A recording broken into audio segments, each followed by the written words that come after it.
بسم الله الرحمن الرحيم. السلام عليكم ورحمة الله تعالى وبركاته.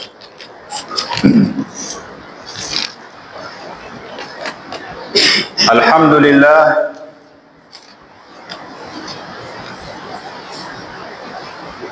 الحمد لله رب العالمين،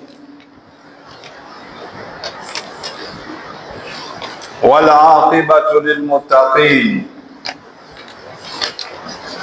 ولا عدوان إلا على الظالمين، والصلاة والسلام على سيدنا محمد سيد الأنبياء والمرسلين، وعلى آله وصحبه وسلم تسليما كثيرا. أما بعد، رب اشرح لي صدري ويسر لي أمري واحلل عقدة من لساني يفقه قولي. سبحانك لا علم لنا إلا ما علمتنا إنك أنت العليم الحكيم. Ndugu zanguni Waislamu na waumini, tumshukuruni Allah subhanahu wa ta'ala ambaye kwamba hakuna mwenye kushukuriwa isipokuwa yeye Allah. Katujalia mimi na wewe mpaka dakika hii tuko na siha nzuri, twazungumza, twatembea, twafanya hili na lile, bado tuko katika uhai huu wa dunia, na akatufanya mimi na wewe ni Waislamu, ni waumini, tunatamka kalimatu la ilaha illa Allah.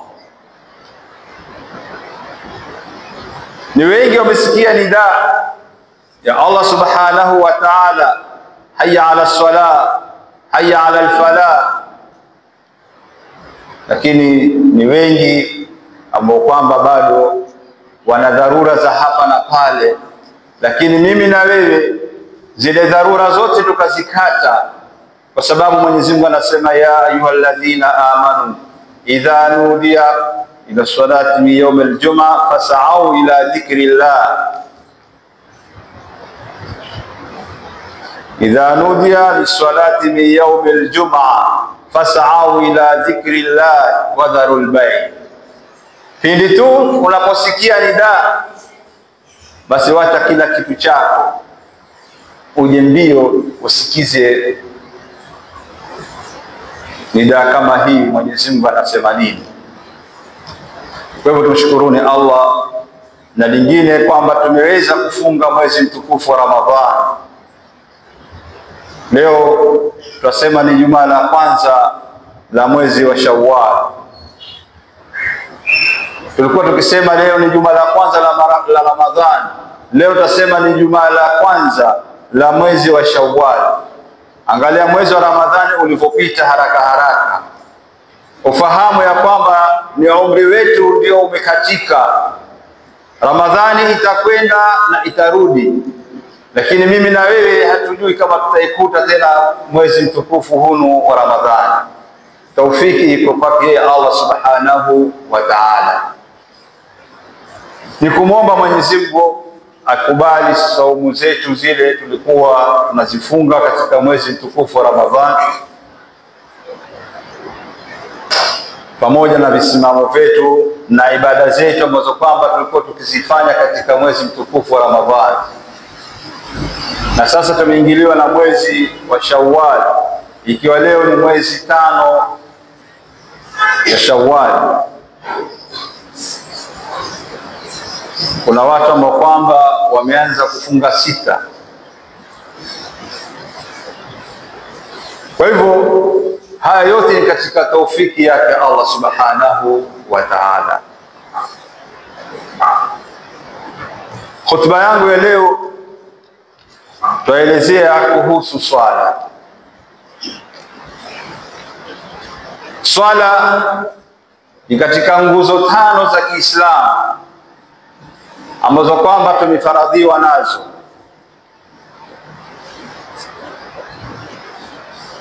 Swala ni nguzo ya pili. Baada ya shahada kuna swala. Baada ya swala kuna zaka. Baada ya zaka kuna somo Ramadhani ambayo kwamba imeisha jana na juzi. Kisha kuna hija. Swala ndio ibada ambayo kwamba silatu baina al-abdi wa rabbih, ni mafungamano baina ya mja na Allah subhanahu wa ta'ala. Swala hii alipewa zawadi Bwana Mtume sallallahu alaihi wasallam baada tukio kubwa lililotokea, ikawa ni amul husni kwa Bwana Mtume sallallahu alaihi wasallam. Safari ikawa ni ndefu ya kupelekwa Israi na Miraj ili kumpumbaza Bwana Mtume sallallahu alaihi wasallam, na akaweza kupewa swala 50 kwa kiswa kirefu. Swala hii ikapunguzwa mpaka swala hizi 5 ambazo kwamba leo tunaziswali kwa siku. Mwenyezi Mungu Subhanahu wa Ta'ala anatuambia, qad aflaha almu'minun alladhina hum fi salatihim khashi'un, hakika wamefaulu wale waumini. Mwenyezi Mungu anatamka neno zito, anasema qad aflaha, hakika, ametia taukid ya kwamba amefaulu mu'min. Mu'mini yupi? Alladhina hum fi salatihim khashi'un, ni yule mu'min ambaye kwamba atakuwa katika swala yake anaswali na unyenyekevu, anaswali na huku na utulivu wa moyo, utulivu wa kila kitu, kwamba mimi sasa niko mbele ya Allah. Ananyenyekea kama vile unapokuwa mbele ya rais, kama vile unapokuwa mbele ya tajiri, unakuwa ni unyenyekevu na shingo umeweka upande, na huku hutaketa kumwangalia yule kefu mbele ya Allah subhanahu wa ta'ala. Kwa hivyo mwenye unyenyekevu huyo ndio amekwenda kufaulu. Kwa hivyo Mwenyezi Mungu anasema kad aflaha almu'minun, hakika amefaulu huyu mu'min. Huyu mu'min ni yupi ndugu zangu Waislamu? Mu'min ni yule ambaye kwamba alifaradhiwa saumu, kisha akaambiwa la'allakum tattaqun, hakika nyinyi mtakwenda kumwogopa Allah. Je, saumu imemalizika tumetoka na takwa Allah? Tumetoka na uchaji Mungu? Muumini ni yupi? Muumini ni yule Mtume sallallahu alaihi wasallam aliwaingilia, aliwatembelea maanswar katika jaula yake. Ibn Abbas anaeleza, katika wale maanswar kulikuwa na muhajiri, kwa sababu Mtume sallallahu alaihi wasallam alipoingia katika mji wa Madina alikwenda kufunga undugu baina al-ansar na muhajirin. Katika hao maanswar kulikuwa na Saidina Umar ibn al-Khattab. Mtume sallallahu alaihi wasallam anawauliza baada ya salamu, amu'minuna antum, je, nyinyi ni waumini?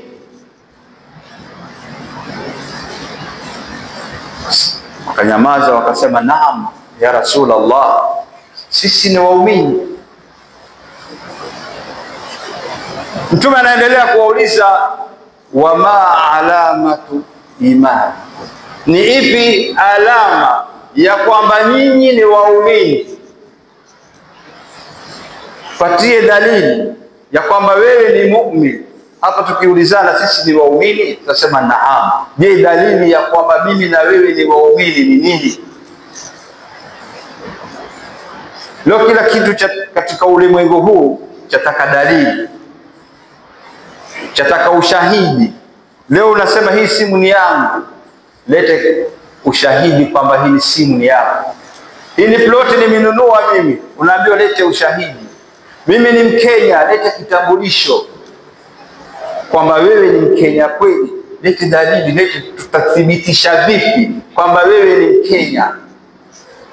Sasa Mtume sallallahu alaihi wasallam anawauliza, nyinyi kweli ni waumini? Naam, sisi ni waumini. Ni ipi dalili ya kwamba nyinyi ni waumini? Wakanyamaza kimya kidogo, kisha Sayyidina Umar akainua mkono akasema, ya Rasulullah, alama zetu sisi nashkuru birraha wa nasbiru ala albala wa narda bilqada. Sifa tatu hizi unapokuwa nazo, basi wewe ushaingia katika fungu la waumini.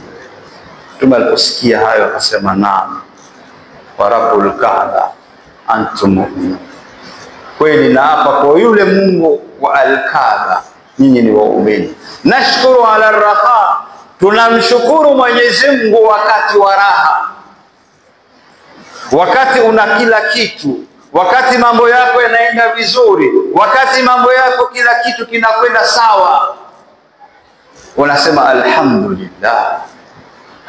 Ule ufalme na kile kiti cha Balkisi kilipokuja baada ya kutokea akasema, hadha min fadli rabbi liyabluwani ashkuru am akfur. Swaleni tu. Kwa hivyo wakati wa raha ndio mshukuru Allah, ndio mkumbuke Allah kwamba hiki kitu si kyangu, ni neema ya Allah subhanahu wa ta'ala. Lakini sisi mpaka tunamkumbuka Mwenyezi Mungu wakati wa shida, wakati biashara zako haziendi tena, wakati mambo hayaendi tena, unasema hii ni hasad, hii ni sijui ni kadhaa. Lakini pale ulipokuwa na mali, pale ulipokuwa na mambo yanaenda vizuri, kila kitu kinakwenda sawa, hata humkumbuki Allah, wasema hii ni neema ya Allah, wacha na mimi nitoe sadaka. Unasema hizi ni nguvu zangu, hii ni akili yangu. Sasa muumini anamshukuru Allah subhanahu wa ta'ala wakati wa raha. Wanasbiru ala albala, na anakwenda kusubiri wakati wa mitihani.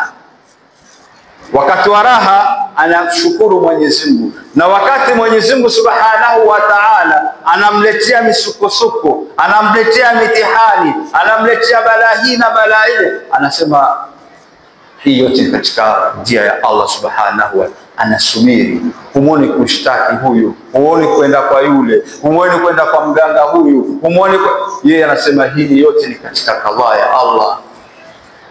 Wanarda bil qada, na anaridhika na kadhaa ya Allah, khairihi wa sharrihi min Allah. Anashukuru, anaridhika na kadhaa ya Allah, hukumu ya Allah, khairi na shari inatokamana na nani? Na Allah. Kwa hivyo ndugu zangu Waislamu, sisi waumini ndio tumefaradhiwa hii swala tano hizi. Je, tunaposwali tunakuwa vipi? Tunakuwa na khushu', kwa sababu lengo la kuletwa sisi hapa duniani ni swala. Wama khalaqtul jinna wal ins illa liya'budun, hawakuumbwa majini na wanadamu isipokuwa ni swala. Kwa hivyo tunapoingia kwa swala tuwe na unyenyekevu, tuwe na utulivu. Lakini leo ndugu zangu Waislamu, swala zetu ziko wapi? Huku una swali, huku simu inalia, huku una swali, huku unafikiria hili na lile, huku una swali hujui imamu ameswali kweli, ameswali raka 2 ama raka 4 huyu. Angalia Saidina Umar bin al-Khattab radhiyallahu anhu, yeye ndio alikuwa ndiye imam, sababu wale makhulafa kuanzia Mtume sallallahu alaihi wasallam ndio alikuwa anaswalisha ni Mtume. Baada ya Mtume kuswalisha, alipofariki akashika Saidina Abu Bakar, yeye ndio imamu atapotoka Abu Bakar. Anakufa kifo gani Saidina Umar? Anakufa kwenye kifo na huku anaswali.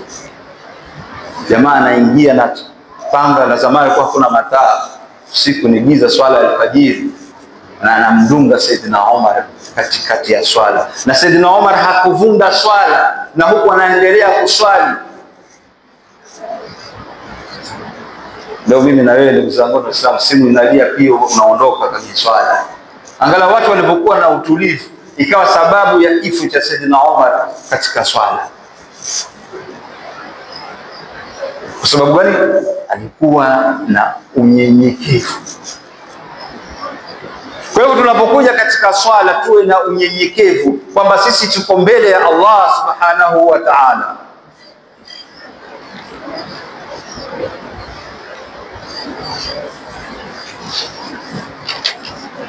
Mwenyezi Mungu subhanahu wa ta'ala anasema inna salata kanat 'ala al-mu'minina kitaban mawquta. Swala ni faradhi yenye wakati. Huwezi kuswali Ijumaa ukaswali alasiri, sababu sio wakati wake, au ukaswali saa 4 sio wakati wake.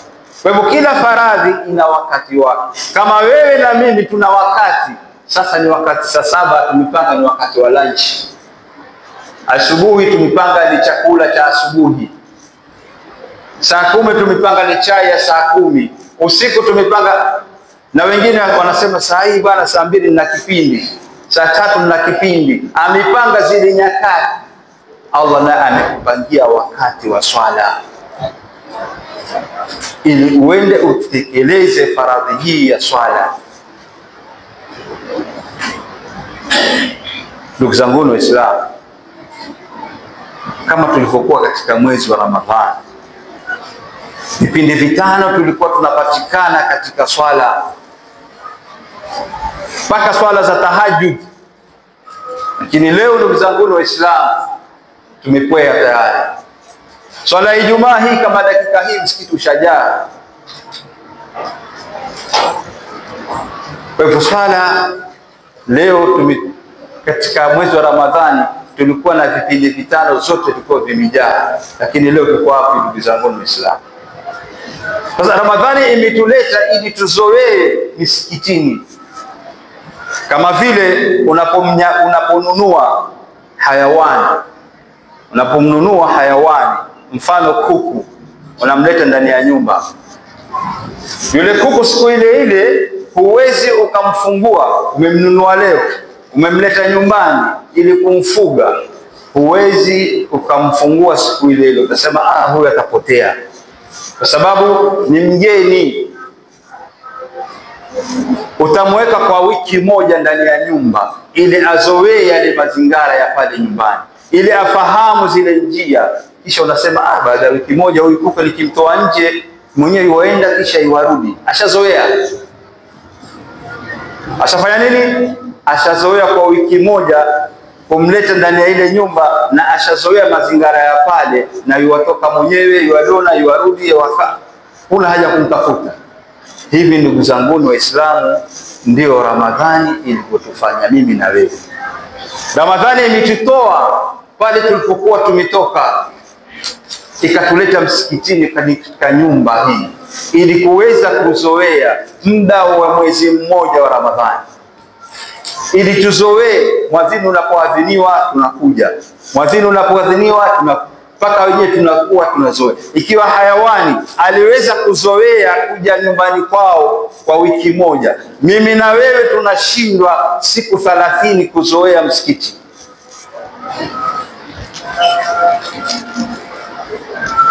Sisi tumeshindwa, lakini hayawani kwa wiki moja ameweza kuzoea kuja nyumbani. Lakini mimi na wewe mwezi mzima, Ramadhani inatufundisha kuswali vipindi vitano kwa jamaa, tunakuja.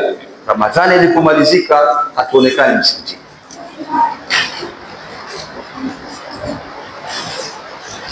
Mtume sallallahu alaihi wasallam anasema nini?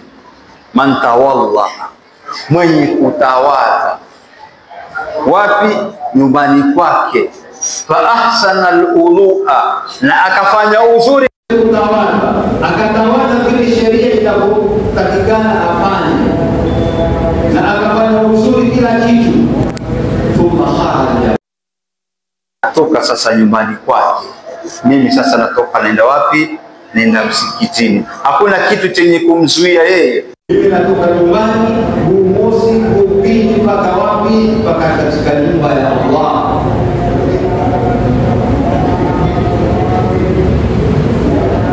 La yarfa'u rijla wala yada'u ukhra illa kutibat lahu hasana, hanyanyui mguu wake wala haleki mguu wake chini, isipokuwa Mwenyezi Mungu Subhanahu wa Ta'ala anamwandikia matendo mazuri. Kila unapoinua nguvu ya swala unaandikiwa matendo mazuri, na unapoweka chini unafutiwa madhambi mpaka uingie msikitini. Hii ni fadhila za Uislamu ya kuweza kupata swala kipindi kimoja, kipindi kimoja cha swala. Unapotoka nyumbani unapokuja umetawala vizuri, basi kila mguu unapoinua daraja yako inapanda na madhambi yako yanafutwa.